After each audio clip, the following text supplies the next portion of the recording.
Alright, what's going on, guys? Today, it's just me today. Alan's driving back home to New Jersey to visit with his family for Memorial Day.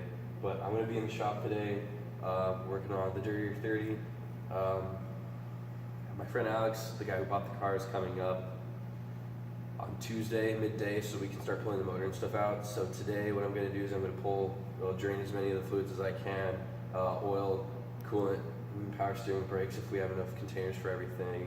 Maybe pull a couple other things off the car, but that's going to be the main goal today, is to get all the fluids out to get ready for the motor and transmission to come out later next week. Let's get to it.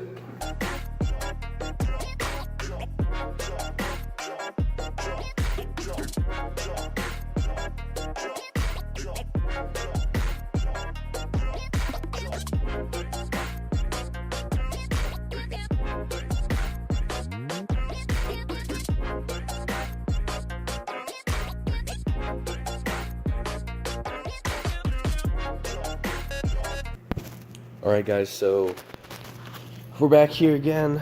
I just pulled the radiator out just behind the 2000, on top of the 2002 over there. I pulled the fan off to cover the shroud, which this car had most of that stuff, which is really odd because it looked like it had been messed a little bit, but more parts to, sell or put on other cars, so that's nice. One of the things I wanted to talk about quick before I get into what I'm going to talk about next is for the fan and the fan clutch removal. I have this tool here that you can buy on like eBay or whatever. They're like $30 or something like that, $25, $30, depending on which one you get. If you get like one from the name brand one, it'll be a lot more. But this tool is, there's only two options for getting the fan clutch off. You essentially buy this, or you make it a tool identical to this. I would say, even though I have access to like a machine shop and stuff, it's really not worth the time to just make this. It's really not worth it. You might as well just buy one. They're $30 from like China or whatever, and they'll work on like E30, E36, I think E46 viscous fan clutches. So they work on everything. I would definitely get one of those. They're probably even available on Amazon now, but if you're going to be doing any real kind of work on your E30, you're going to need that tool. I usually don't like buying specialty tools like that, but for this particular case, because I knew I was going to be pulling, the pulleys off, the fans off pretty often, it was like a no-brainer. Okay, moving along. We have this wiring, and then we have our AC system here, condenser and fan stuff. So I don't really want to mess with the AC system too much as of yet, but I do want to get this wiring harness out of the way here, because like I said before, we're going to be pulling this whole front clip out and making it quick disconnect so we can pull the engine in and out easily, and so like mock-up and stuff is easier when we're doing the build. So I'm going to get into that. I might not even film it. It's just a few quick connections right in here to pull this harness off and get it over there, and then I'll see what else I can do. Like I mentioned before, Alex is coming and he wants to go through the process of pulling the motor apart, or pulling the motor and trans out, I should say. So I don't want to skip to any of that without him, because he is the one who bought the car. So I don't want to cheat him out of any of the good stuff. Anyways, so we're going to continue with that. I'll see you guys in a couple minutes.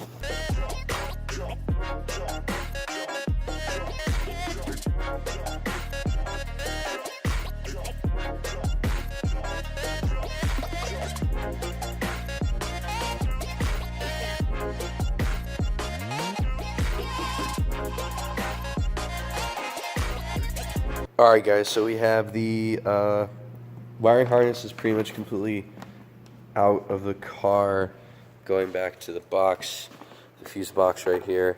We probably won't be able to see. Actually, yeah, that's rust through. So that panel that we were looking at the other day, right here, that rust, we need to cut out basically this whole big panel right there and replace that because it's rusty all around into the firewall area. We'll be able to get a better look at that when we have the motor out in the week. But so I just pulled out the wiring and everything for this whole side. That's the right hand side of the car from the front, and then this is the left hand side, which we pulled off. A couple of the connectors just kind of pulled off because they were just so crusty and old, as you can see there as well. And then somebody really just like did a number on this, like on these connections for the lights, the headlights. So when they like crimped them back together, they disconnected one of these wires right here, this blue and white, and they connected it around the AC line, so I had to just snip that back. But I snipped it right where it was going into one of these weird like connector, I don't know, that's gonna have to all be fixed. That's just really messed up. And now what I'm gonna do is I'm gonna come in here. I was just taking a look around off camera. I cut the wiring at the butt of the connectors that were crimped on for that Viper harness, so I could get it all out of the way, just to see, like, work with only wiring from the car, the original of the car itself. So what we're gonna do now is, I'm not really gonna record it because it's just gonna be tedious. I'm gonna be probably pulling this rest of this harness out of the car as much as I can, and then labeling some of the stuff as I go along, just to kind of like give myself a better idea of what I need to do when I put everything back together and when I'm pulling apart and mating the harnesses together. So yeah, that's where we're at right now. I'll see you guys in a few minutes.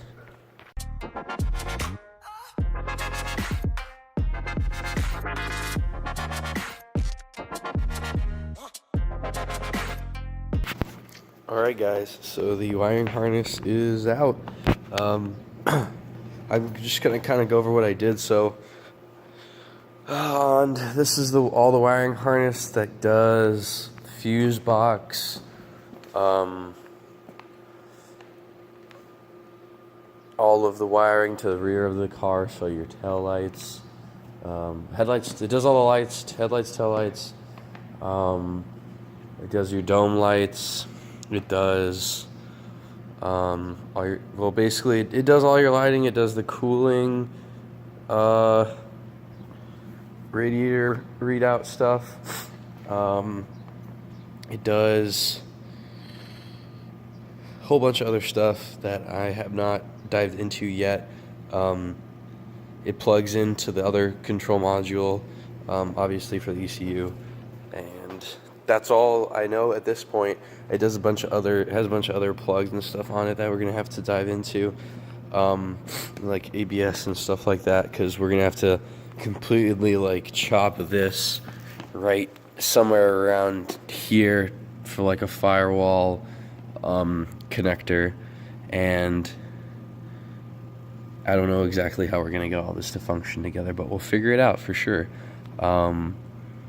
I want to remake this panel for the fuses, definitely make something better than that, more like a race spec kind of thing, because we're gonna have it out, so we might as well just figure it out. There's a bunch of stuff, like documentation and stuff on these wiring harnesses, so it shouldn't be that difficult to find the information necessary. I was able to pull everything out without cutting except for 2 spots. Those 2 spots were the body wiring harness going into the where is it? It's somewhere over here, right here. So going into the door, there's a harness, I couldn't get it unplugged, and there were 3 wires, so I snipped them and left them out, hanging out a little bit, so that they can be reconnected with just like butt connectors or whatever, or even if I might not even need those if they're for the sorry, the electric window system. And the other place I cut was right here. This connector right here goes to your dome light on the driver's side. This right here does the wiring for the rest of the car. Now, the reason why I cut this, it was a little bit of me being lazy, and then a little bit of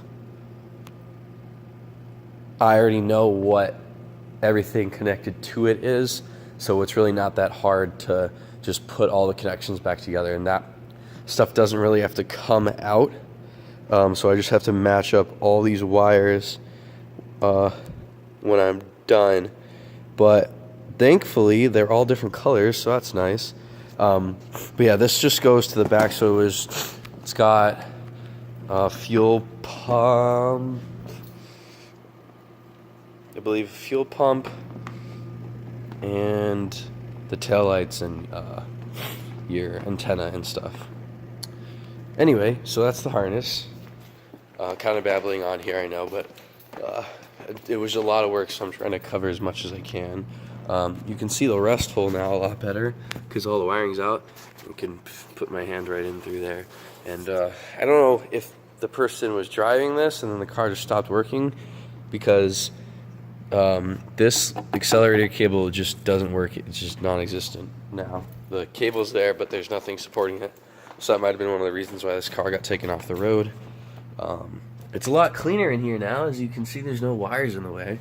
And it's going to be a lot cleaner overall too. You can see the jungle of wires over there. That most of that's going to be taken out because that's like AC, and we're not sure if we're going to have any kind of HVAC in this yet.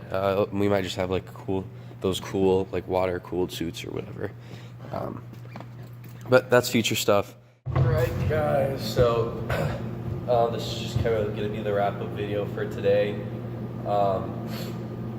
We got done pretty much everything that I wanted to get done today as far as pulling the wiring harness out. Like I said, the video got cut off earlier, but like I said, unfortunately I had to cut some of the wires. I don't really recommend doing that, but I just really did not feel like putting in all that extra effort for really not that much reward in the end of pulling all the wires out. The main reason why I was pulling all the wires out was to get to that rust, because I'm not actually working on the wiring harness yet. But, you know, you gotta do what you gotta do sometimes. For future videos, I guess we'll talk about that. And the new, well, not the new project, but a project that has been in the works for a while will actually be happening. So, future videos for the dirtier 30, the black E30. We'll be pulling out the motor next week, so that's going to be a good like video for you guys to see. We'll be pulling the motor, probably the motor, transmission, subframe, and the rest of the front suspension all at the same time, just so it's easier for us.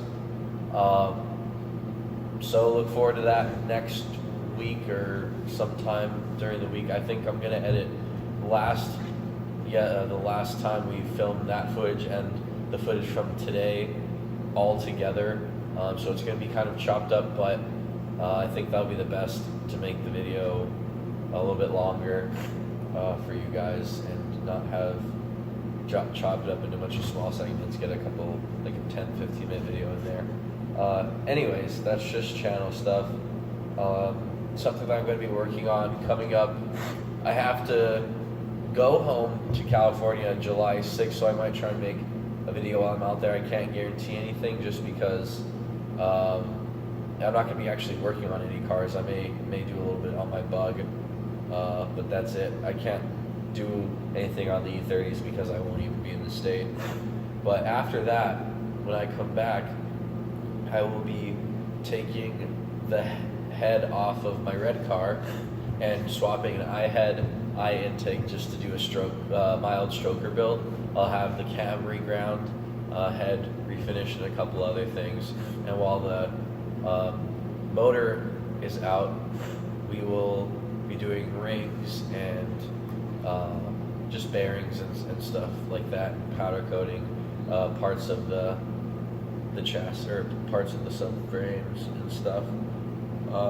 We might also do the body work that needs to be done on the front end at that time and paint it, but not 100% sure on that as of yet because we'll be really busy.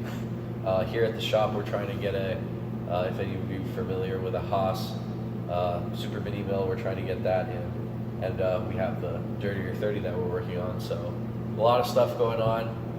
That's just kind of a ramble update, but that's it. I'll see you guys in the next video when we're pulling the motor out of the car. Have a good one, guys.